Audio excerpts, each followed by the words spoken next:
Olá! Neste Ciência Livre vamos falar sobre uma forma de praticar a medicina humanizada. O tema de hoje é homeopatia. Esta especialidade médica cumpre um papel fundamental na visão do indivíduo como um ser integral e integrado à sociedade e à família.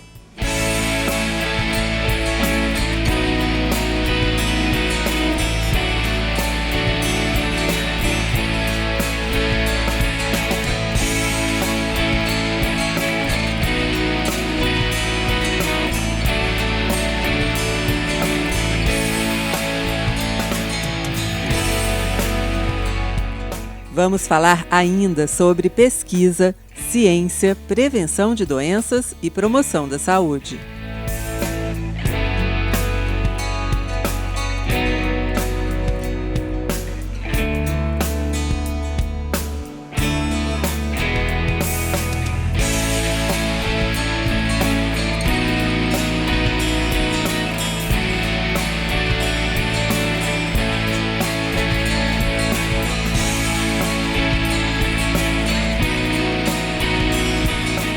Nesta edição do Ciência Livre, Dr. Ben Schmidt entrevista o pesquisador, professor, escritor e médico homeopata, Dr. Romeu Carilo. Vamos lá?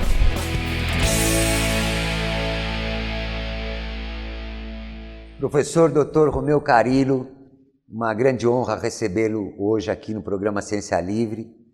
O senhor que é o chefe do Serviço de Clínica Homeopática do Hospital Servidor Público Municipal de São Paulo, e o fundador da Abra, muito obrigado por ter aceitado o nosso convite. Eu que agradeço, né? Até porque vim falar de homeopatia num programa que fala sobre ciência, né? É uma oportunidade rara, né? Professor, e para que a gente comece, justamente misturando ciência e homeopatia, se é que elas não se pertencem assim, entre si, qual é o momento da homeopatia hoje no nosso país? O momento da homeopatia acho que até um pouco, tem algumas coisas até contraditórias, né? Você vê, a homeopatia é uma especialidade médica desde 1980, reconhecida pelo Conselho. Está no SUS desde 2006, né? Uma portaria do Ministério da Saúde, está no SUS. E ao mesmo tempo, assim, nós temos por outro lado, quer dizer, a institucionalização da homeopatia, né? Aqui no Brasil, e por outro lado nós temos uma dificuldade muito grande na formação médica, né? Você vê que nós não temos aí, são pouquíssimas as universidades, as faculdades de medicina que colocam a homeopatia no currículo, né? Até como optativa, né? É uma coisa interessante isso, né? E uma demanda assim, muito grande, né? Você vê demanda de pacientes procurando a homeopatia de todos os níveis, né? Níveis sociais e culturais, né? Uma demanda muito grande pela homeopatia. Então, eu vejo assim com bons olhos, com alguma preocupação, né, como a homeopatia está no país hoje. Professor, há uma ou duas semanas atrás, me deixou bastante perplexo, um programa da IBM chamado Watson, onde há uma grande grade curricular, bibliográfica, de médicos com pacientes oncológicos, seriam tratados de uma maneira extremamente materialista, vamos colocar assim. E eu percebi que, apesar da beleza do programa, que é um passo muito grande no sentido de desumanização. O que o senhor poderia dizer para mim? O que a homeopatia pode contribuir para nos rehumanizarmos? E em termos de promoção de saúde, por exemplo? Eu até não acho que isso seja um contrassenso. Acho que esse programa, por exemplo, que você citou, ele está bem dentro do paradigma da medicina hegemônica, né? A medicina hegemônica, ela é materialista, né? É materialista, ela é tecnológica, né? E ela é analítica. Então está bem dentro do paradigma médico hegemônico, né? Quer dizer, assim, e levando sempre a doença como algo que não pertence ao indivíduo, né? Alguma coisa que precisa ser removida, né? Então aquela coisa do Hipócrates, né? Não existem doenças, existem doentes, né? Isso está completamente fora do contexto da medicina hegemônica. Eu acho que a homeopatia ela é um resgate disso, né? É um resgate dessa visão do doente, né? Quer dizer, existe um doente e não existe uma doença, né? Eu acho que essa questão holística que você está falando está mais na visão paradigmática mesmo, né? Então a homeopatia acho que entra bem dentro desse contexto. Eu acho que é por isso que eu falei aqui da demanda, né? Essa demanda cada vez maior pela homeopatia, é o sentimento que o paciente tem de dizer, não, eu quero ser tratado, eu não quero que você veja uma doença em mim, eu quero que você me veja e me trate. E a homeopatia está bem dentro dessa corrente aí. E segundo o senhor, qual é o maior problema da medicina hegemônica com relação aos homeopatas? Qual o maior problema que o senhor vê? Por que essa dificuldade da homeopatia ser mais difundida no nosso meio? Eu acho que isso aí, a questão é um pouco complicada, sabe? Acho que a questão é até um pouco histórica, né? Quando você fala do relatório Flexner, né? 1910 lá, foi retirado da medicina tudo aquilo que não fosse materialista, né? Ou seja, o positivismo de Auguste Comte, né, se diz. Então aquilo que é metafísico saiu da medicina, né? Então a homeopatia ela tá num outro contexto. Então a medicina hoje ela considera como ciência o que é material, né? O que não é material ela não considera. Essa é uma grande dificuldade histórica, né? Depois, claro, tem outras coisas, né? Vamos ser franco que existe toda também uma posição, né, da medicina hegemônica para se manter assim, né? Isso é óbvio, né? Quem está no poder não quer sair, né? E continuando, perdão, continuando o teu raciocínio, a indústria farmacêutica ela investe claro que na não. homeopatia? Não, claro que não. Existem algumas coisas que se poderiam dizer, tem industrialização, né, do medicamento homeopático em pequena escala, né? Muito pequena escala. Mas é óbvio que a farmácia ela depende do que a medicina hegemônica acha que é doença. Então ela vai investir exatamente nisso. Então ela vai pôr dinheiro dentro das pesquisas que estão dentro dessa linha. E aí a homeopatia acaba caindo fora disso, né? Não está dentro dessa linha de pesquisa, né? Professor, eu me lembro, eu sou aluno da Santa Casa de Misericórdia de São Paulo, e eu me lembro muito bem que existia um professor de homeopatia já naquela época, e que tinha um mito que eu guardei comigo, que a homeopatia, se fosse boa, só era boa para os doentes com doenças crônicas. E que eles diziam que na fase aguda de uma doença, nas doenças agudas, elas não teriam o seu momento. Não, eu vou dizer uma coisa que assim, é muito pessoal, né? Não estou falando por todos os homeopatas, né? Eu estou falando a minha opinião particular, né? Que assim, é óbvio que a homeopatia, ela veio ali para tratar doença crônica, até porque a medicina hegemônica, a alopatia, não consegue tratar doença crônica. Nenhuma doença crônica. Ela não consegue tratar nenhuma. Ela é sempre paliativa, né? Se você tem hipertensão, é uma sentença, não é um diagnóstico. Você vai tomar medicamento antihipertensivo pro resto da vida e ainda vai aumentar. Se você é diabético, mesma coisa. Ou seja, você nunca vai se livrar do medicamento. O medicamento está ali mais ou menos que para suprir algo que o seu organismo não consegue fazer, né? E a homeopatia não, ela vem tratar, fazer o seu organismo aprender com a doença e, quem sabe, né, se livrar desse mal crônico. Agora, nas doenças agudas, muitos quadros agudos a gente resolve muito mais rapidamente até com o medicamento homeopático e alopático. Agora, minha opinião particular, por exemplo, em situações de risco, de alto risco, o indivíduo está em um infarto agudo do miocárdio, eu não vou dar um remédio homeopático para ele, francamente, eu vou dar um Isordil. Né? Porque eu não estou tratando, eu estou dando uma vasodilatação coronariana, mantendo o indivíduo vivo para poder tratá-lo. Eu digo isso para os meus alunos, digo assim, a homeopatia não faz efeito em morto, né? Mantenha o seu paciente vivo e trate. Né? Então a alopatia serve muito bem, às vezes para manter as pessoas vivas. Né? Professor Romeu, eu tive a honra de assistir algumas palestras do senhor. E fiquei realmente impressionado. O senhor me lembra muitas vezes um amado mestre, Walter Edgar Maffei, pela sua eloquência, pelo seu carisma. Longe disso. Eu tive essa impressão. O que levou o senhor a fazer homeopatia? O que levou o senhor a dedicar a sua vida à homeopatia? Eu conheço tão poucas pessoas que lutam pela homeopatia no Brasil. Por quê? Não, eu acho que assim, são várias coisas, né? Você sabe que eu sou ortopedista também, né? E eu fui me especializando até ficar especialista em rótula, né? Que é conhecido como a bolacha do joelho, né? Aí você fala assim, pô, você estuda a vida inteira para ser especialista na bolacha do joelho, então isso já estava me deixando incomodado, isso é uma questão, né? Agora, eu tinha um sócio que era ortopedista também, e que era homeopata, ele dizia assim, meu, vai fazer homeopatia, você tem perfil para isso? Eu não entendi o que é perfil, né? Porque assim, eu nunca consegui ver a rótula só, eu sempre achei que tinha alguém que tinha rótula, né? Então acho que é isso que ele queria dizer. E de fato, né, eu sempre olhei a pessoa inteira, né? Nunca, mesmo na cirurgia, o cirurgião tem a mania de dizer assim, sobe o tornozelo, sabe? Só o tornozelo e o resto.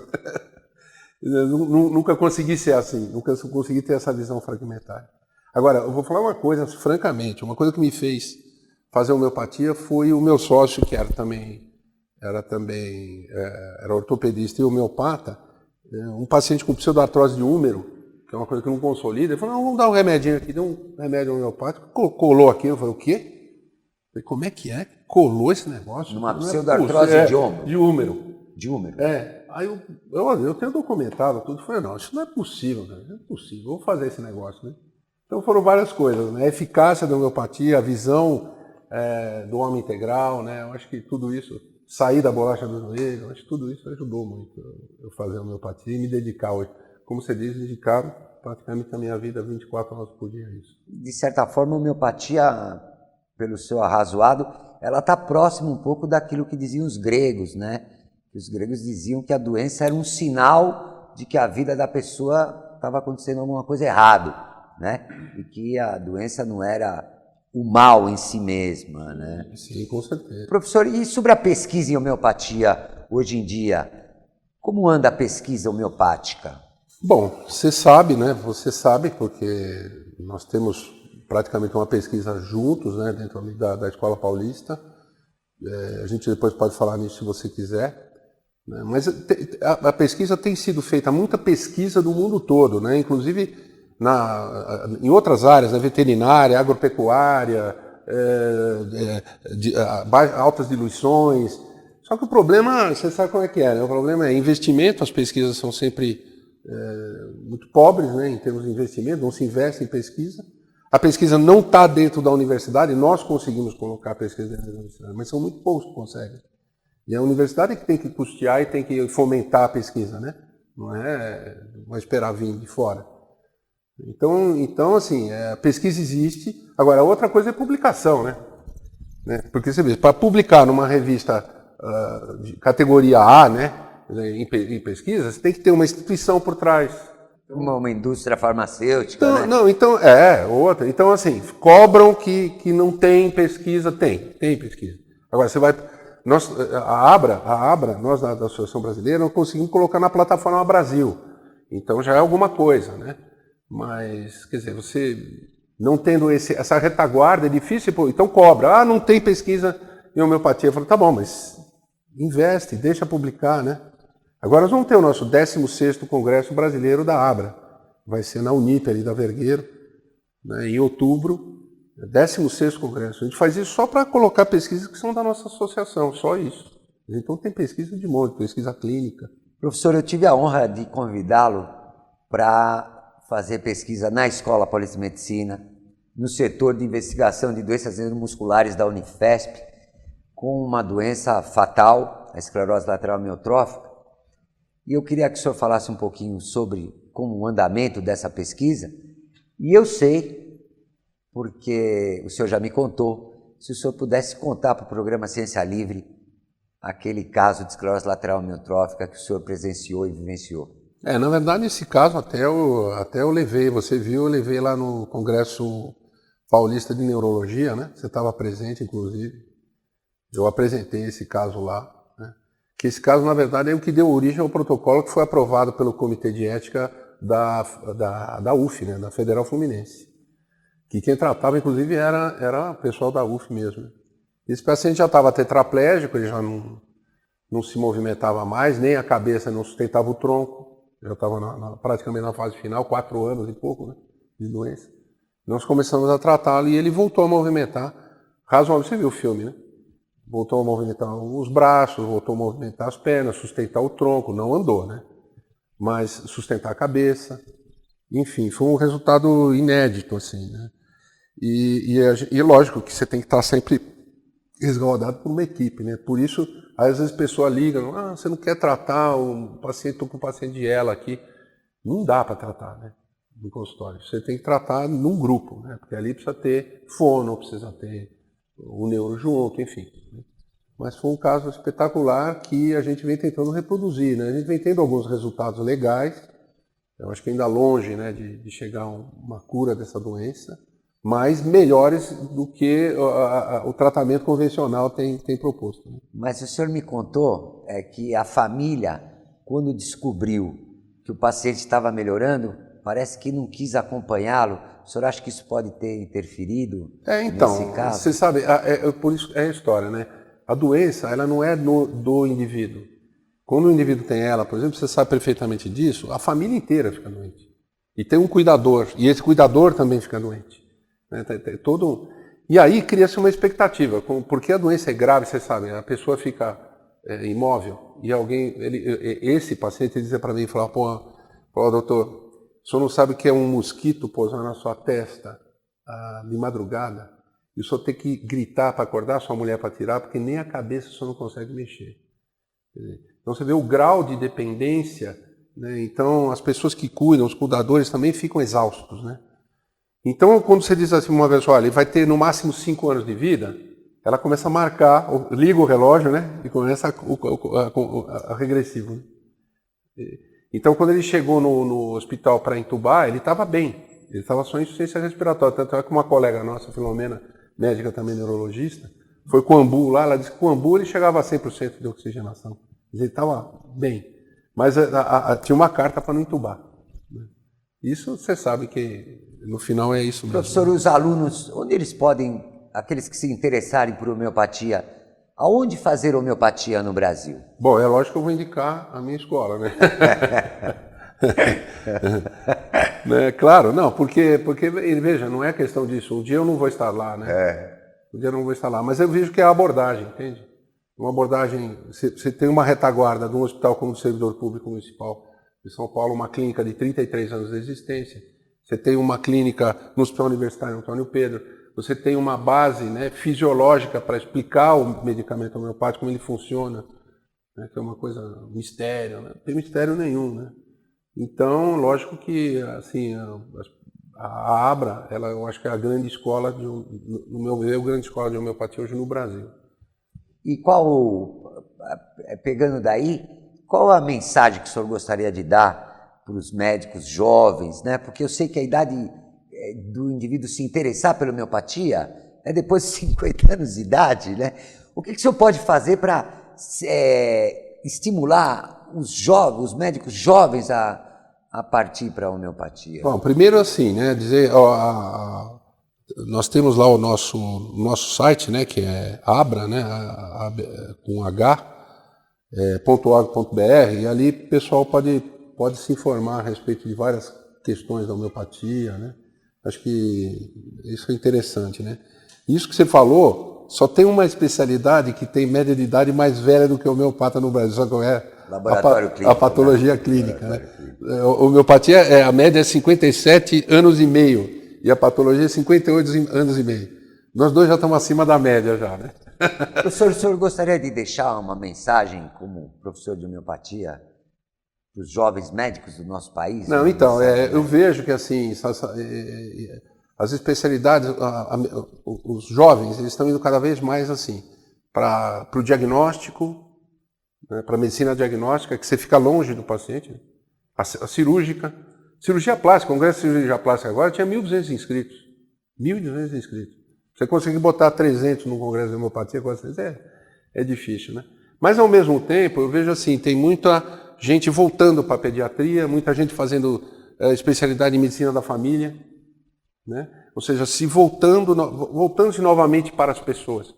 Porque, assim, o médico, eu vejo assim, devia fazer um teste psicológico nele, antes dele fazer a medicina. Se ele não gosta de gente, ele não podia ser médico. Porque médico, basicamente, tem que gostar de gente, né?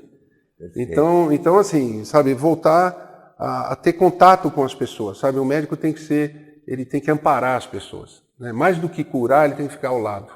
Professor, eu sei que o senhor escreveu vários livros, né, sobre o tema, E o senhor gostaria de citar, para a gente finalizar esse nosso programa, algum livro que... Na verdade eu escrevi vários livros, mas todos eles são técnicos, são livros técnicos, são para a área da medicina mesmo, né? Mas o último que eu escrevi, que inclusive é da editora Pensamento Cultrix, chama-se O Milagre da Imperfeição, que justamente fala disso que você disse a respeito da doença. Quer dizer que a doença não é o mal em si, ela pode levar o indivíduo à morte, à lesão, mas pode levar o indivíduo a aprender alguma coisa também, né? É o papel paradoxal da doença de Oliver Sacks, né? Não é paradoxal, é que na verdade ela pode ter vários caminhos. Esse livro chama-se O Milagre da Imperfeição, Vida, Saúde e Doença numa Visão Sistêmica. É um livro de filosofia da ciência, vamos dizer assim, mas é palatável. Acho que as pessoas que queiram aprender um pouco também sobre complexidade, né, que gostam de complexidade, nós temos uma teoria própria, né, da complexidade que eu acho bem interessante. Acho que as pessoas podiam ganhar alguma coisa além desse livro. Professor, se o senhor me permitir, eu vou pegar daí O Milagre da Imperfeição e agora que nós estamos iniciando o nosso 2º ano de programa Ciência Livre, né, falar um pouquinho sobre o milagre. Porque, professor, as pessoas acham que o milagre são coisas que acontecem raramente, né? E as pessoas precisam entender que um cientista acha que cada momento da nossa vida é um milagre, porque a razão não explica a vida. Mas como os furacões, os trovões, os maremotos, né, são considerados por nós como acontecimentos naturais da natureza, porque eles acontecem frequentemente, a gente tem essa tendência de não considerá-los como verdadeiros milagres. Mas os milagres estão presentes em todos os momentos da nossa vida, porque a razão não é capaz de explicar a nossa vida. E nós temos que fazer o melhor de nós para embelezar essa coisa sagrada que é o ato de viver, e o embelezamento talvez seja o motivo de todos os milagres. Professor, em nome de toda a equipe do programa Ciência Livre, muito obrigado por ter aceitado o nosso convite. Obrigado, querida.